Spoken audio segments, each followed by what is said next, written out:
Today I'm going to show you how to make a superfood that'll last a lifetime without refrigeration. And it's so nutritious you'll never have to stockpile another food. The food's called pemmican, and it was widely in use by the natives of North America and also by the Western explorers who would go for months without contact with civilization. In the 19th century, even British soldiers had an iron ration of 4 ounces of pemmican. Many of these iron rations were found intact and edible as much as 50 years later. So let's just avert our gaze from modern survival thinking for a minute, and let's think about how the guys who explored the West 150 years ago did it. Now that's exactly the kind of stuff I found in this 350-page book called The Lost Ways. It's probably the only survival book I've actually enjoyed reading, and you won't believe the survival things we've lost to history. Now I found the pemmican recipe on page 48, and I decided to give it a go. Natives used whatever was available to them at the time. Bison, elk, moose, deer, but nowadays people just use what they can buy. You just need to remember to select a low-fat red meat, and beef is perfect for this. So you'll need 6 pounds of beef, 2 pounds of rendered beef tallow, and 1/3 cup of strawberries or blueberries. And that's it.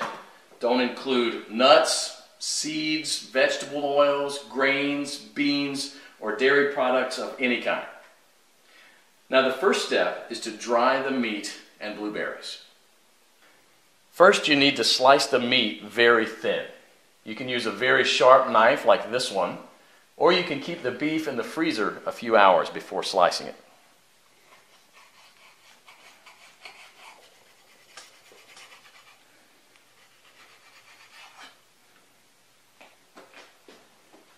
If you don't have a dehydrator, you can set the oven to the lowest possible temperature, around 130 degrees,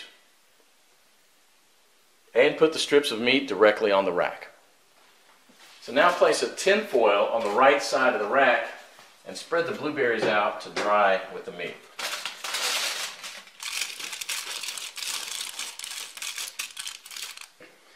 Place the rack back inside and crack the oven door to prevent moisture buildup.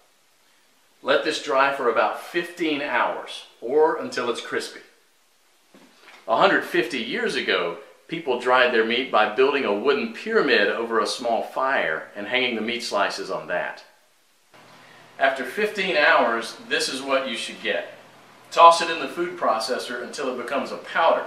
Do the same with the blueberries. In the old days, they grind it with a rock to crush it into a powder. Generally, well-dried meat will weigh just slightly less than 1/3 of its raw weight. Therefore, 6 pounds of raw lean meat will yield about 2 pounds of thoroughly dehydrated meat. For our next step, we need to cut the fat into small pieces about a 1/2 inch square.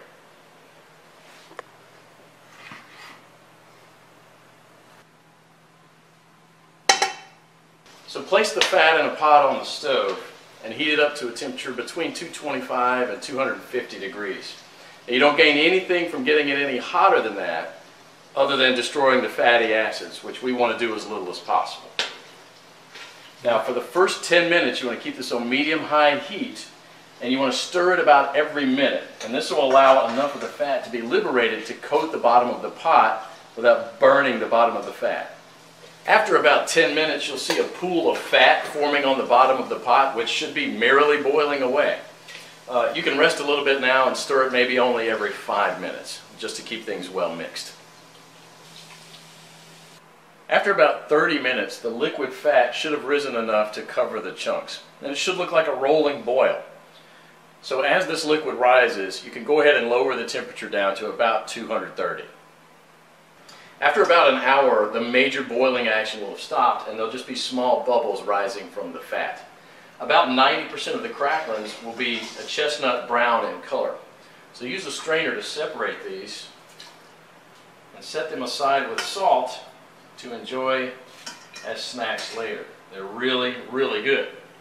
And if you don't like them or don't want to eat them, you can set them aside to cool for dog treats. It's a good...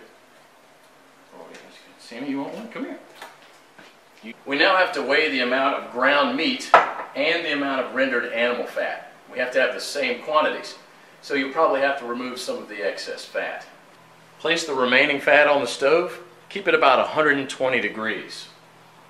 Mix the shredded meat into the melted fat and stir it until it's well blended.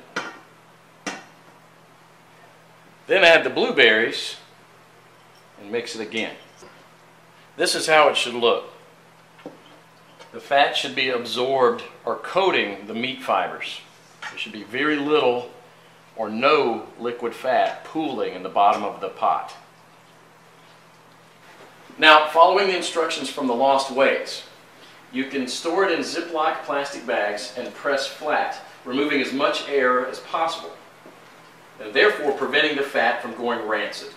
This should keep the pemmican from spoiling for a few years without refrigeration. So let's do that. And here's what I got. Pemmican is the ultimate survival food, no matter if you want to bug out or bug in. 10 pounds of pemmican would supply food for 2 full weeks of camping activities at 3/4 of a pound per day, providing 2,200 calories. In survival mode, the same 10 pounds of pemmican would supply energy for almost a full month.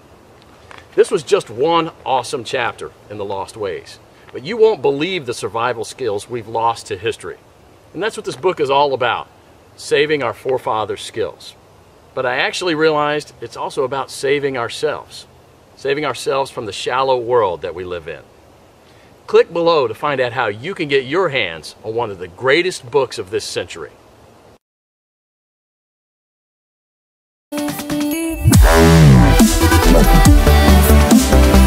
Wow.